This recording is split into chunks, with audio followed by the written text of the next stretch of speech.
periodismo internacional y a gente que pues arriesga su vida en Ucrania. Gonzalo, vámonos pues para una de las guerras más duras que está viviendo el planeta en estos momentos y que las imágenes son desgarradoras. Aquellos que se conectan con nosotros a través de nuestro canal de YouTube de Blue Radio en vivo van a poderlas ver, porque lo que pasó ayer en esa guerra en Ucrania con un ataque a un hospital de menores, de verdad que le pone a uno los pelos de punta. Pues Camila, la situación en el planeta es complicada, no solo por esta guerra que ya va para 3 años, Camila, la guerra, la invasión, porque no hay que llamarlo guerra, hay que llamarlo como se llama, una invasión, la invasión rusa a Ucrania. No solo esta invasión está ocurriendo en el mundo, también tenemos el conflicto en Gaza. Yo quiero trasladarle a ustedes, Camila, miembros de la mesa y a los oyentes, algunos números que pueden dejarlo a usted perplejo. El 18% del territorio ucraniano en este momento está ocupado por Rusia. Más de 10 millones de ucranianos se han visto obligados en abandonar sus hogares, Camila. De esos 10 millones, 6.4 millones son ya refugiados en el extranjero. Tan solo Polonia ha acogido a 1 millón de ucranianos. Hay que decir que el año pasado, un informe desclasificado de los servicios de inteligencia de Estados Unidos enumeraban, Camila, más o menos en 315.000 soldados muertos o heridos del lado ruso, mientras que del lado ucraniano serían 70.000 los soldados que han muerto hasta el momento y más de 120.000 han sido o han resultado heridos. Si hablamos de víctimas civiles, Camila, las Naciones Unidas han reportado que desde que inició el conflicto son 18.900 las víctimas civiles en este conflicto. Entre ellas, niños y mujeres. 226 niños han sido asesinados desde que inició la invasión. Eso por el lado de Ucrania, por el lado de Rusia. Pero el mundo también vive otro conflicto, que es el conflicto en Gaza. Este conflicto, Camila, que inicia el pasado 7 de octubre, cuando el grupo terrorista Hamas incursiona en Israel y asesina a 1.200 personas. A partir de ese momento, el gobierno de Netanyahu dijo: vamos a acabar con Hamas. Y eso quiere decir barrer con la franja de Gaza. 32.000 personas, según el Ministerio de Sanidad gazatí, han fallecido desde el inicio del ataque del ejército israelí. El 85% de la población de la franja de Gaza, Camila, en donde viven 2.3 millones de personas, se ha visto obligado a evacuar sus hogares. Y de esas 32.000 personas que han muerto en el combate, el 70%, según, repito, el Ministerio de Salud gazatí, son mujeres y niños. Hasta el momento, del lado israelí, hay más de 140 secuestrados, de los cuales, según información israelí, 30 ya han sido asesinados. 600 de los soldados israelíes han sido dados de baja por el grupo Hamas. Y fíjese al nivel que hemos llegado. Escuche las palabras del director de la OMS, narrando la situación que se vive en esa parte del mundo.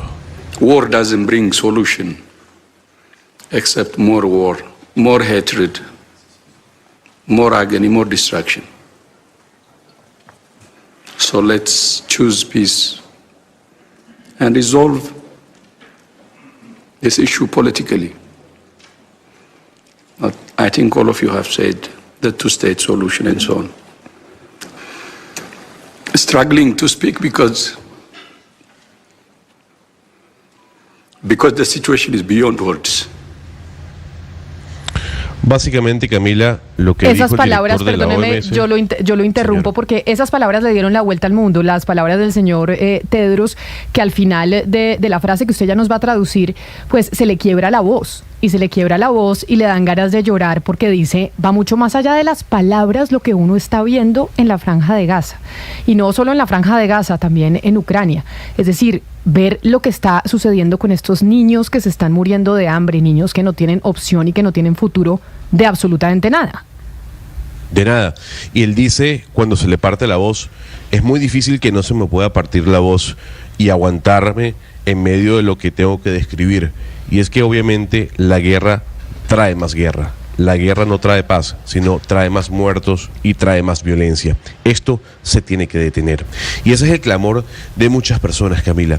De muchas personas que sin duda alguna piden que el ejército israelí diga no más. se acaba o se llega a un proceso de paz que en este caso ha sido impulsado por Qatar, por Estados Unidos, por Egipto, pero el cual no ha tenido ningún tipo de resultado precisamente por la posición de Netanyahu. Pero por el otro lado está Ucrania y está Rusia. Y hay quienes dicen, oiga, ¿por qué los gobiernos no son tan vehementes en contra de Rusia como lo son en contra de Israel por la posición que juega Rusia en este conflicto? Vámonos para Ucrania, Camila. Vamos a volar a Ucrania, porque hay que entender un poco cuál es la realidad, sobre todo con lo que usted mencionaba a raíz de lo ocurrido ayer. 7 personas fallecidas tras ese bombardeo a Kiev, que lamentablemente uno de esas bombas cayó en una clínica maternal. A esta hora nos acompaña Natalia Drozd. Ella es presidenta del Centro Dobroshin. El Centro Dobroshin, Camila, es una ONG que está trabajando en la recuperación de la sociedad en medio de la guerra, desde la recuperación de la confianza del ciudadano, de la defensa de la democracia. Miss Natalia, thank you so much for being with us here in Blue Radio. Thank you for inviting. It's a pleasure to share our very sad and horrifying news and our point of view on these events, because it's now every day in Ukraine since the full-scale Russian invasion of Ukraine. It was unprovoked, so we suffer and we stay strong and resistant in spite of all these events. Recently, you just show a video of this child hospital where this is the main children's hospital of Ukraine. It was deliberately hit by missiles attacked. And not only this one, this is a special target by Russians.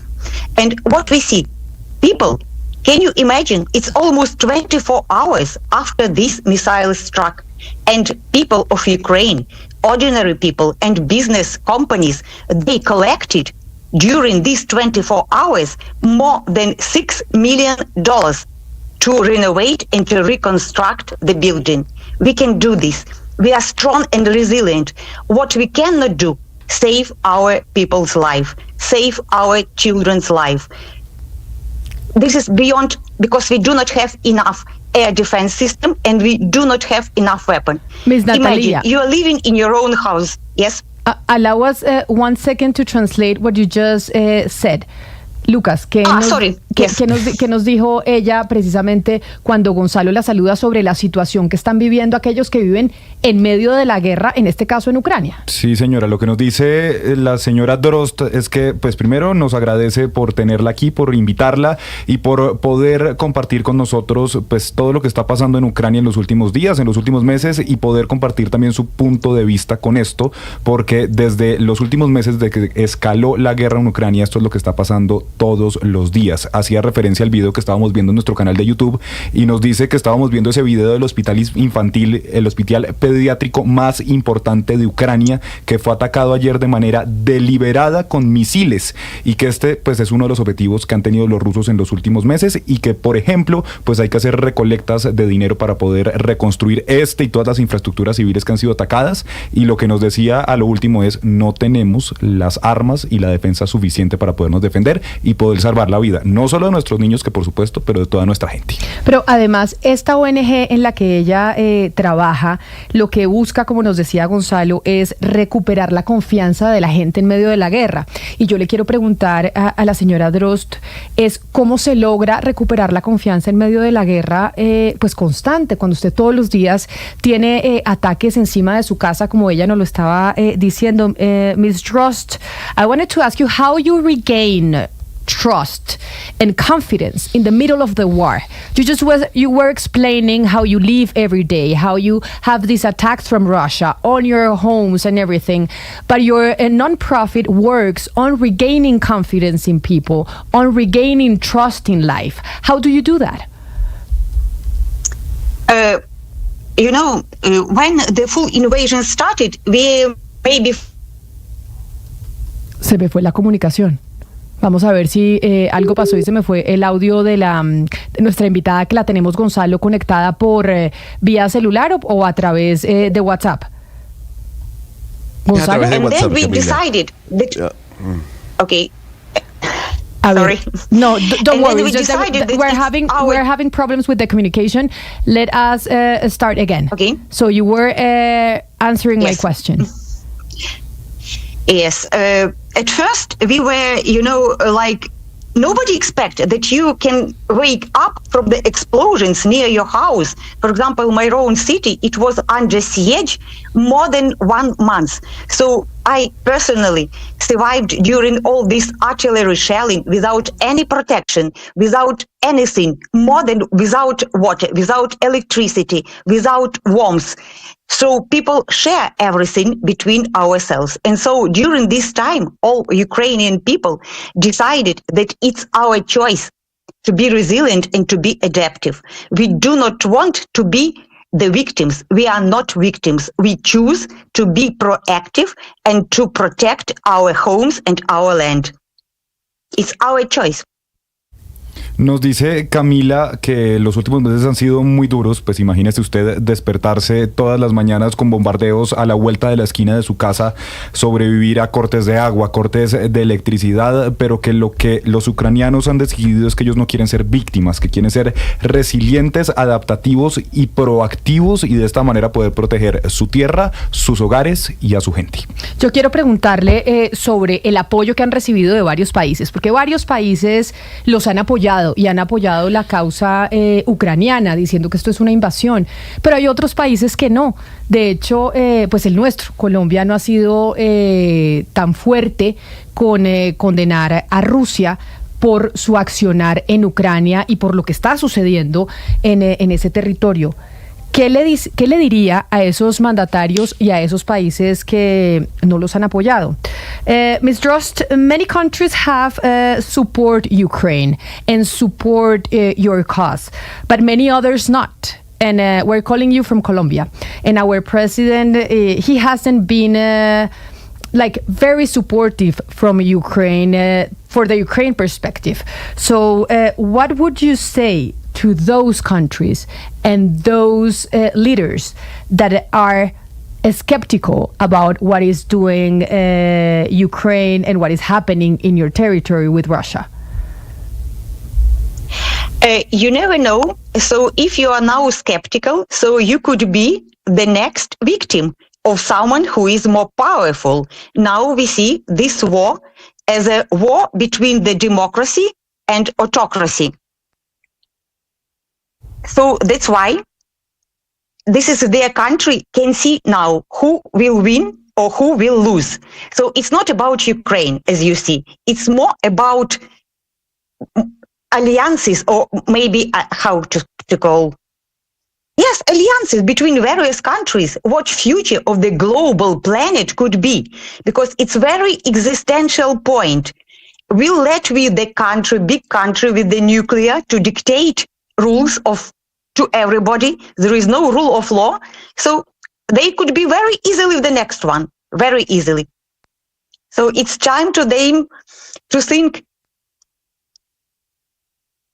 Se nos fue, es que la comunicación Está es compleja, pero ¿qué nos dijo la señora Drost? ¿A qué decirle a esos países que aún no han expresado de manera contundente su rechazo a la situación que se está viviendo en Ucrania? Nos dice Camila que esos países que de pronto son escépticos en este momento, pues en cualquier momento se puede voltear la cosa y podrían convertirse ellos en la próxima víctima de alguien y de algún país más poderoso. Dice que esta guerra actualmente es una guerra entre la democracia y la autocracia y pues que en este momento hay países que están decidiendo a cuál de los dos apoyan dependiendo de quién gane y quién no, pero que este podría ser un punto muy importante para lo que empieza a pasar en el mundo y que en cualquier momento una potencia global, una potencia nuclear, pues puede convertirse, digamos, en el siguiente en ir a atacar a otro país más débil. Eso que ella dice es muy importante. Esta es una lucha entre aquellos que consideran que el sistema democrático es el mejor para vivir y aquellos que consideran que de pronto una autocracia es mejor como sistema político, y es un debate que hoy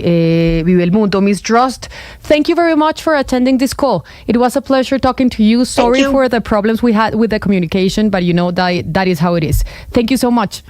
Yes, thank you so much for inviting. It's our pleasure to share the news about Ukraine, and we are ready to share anywhere in any country on the globe, to be heard and not to be a victim and to be the subject in this world. Thank you.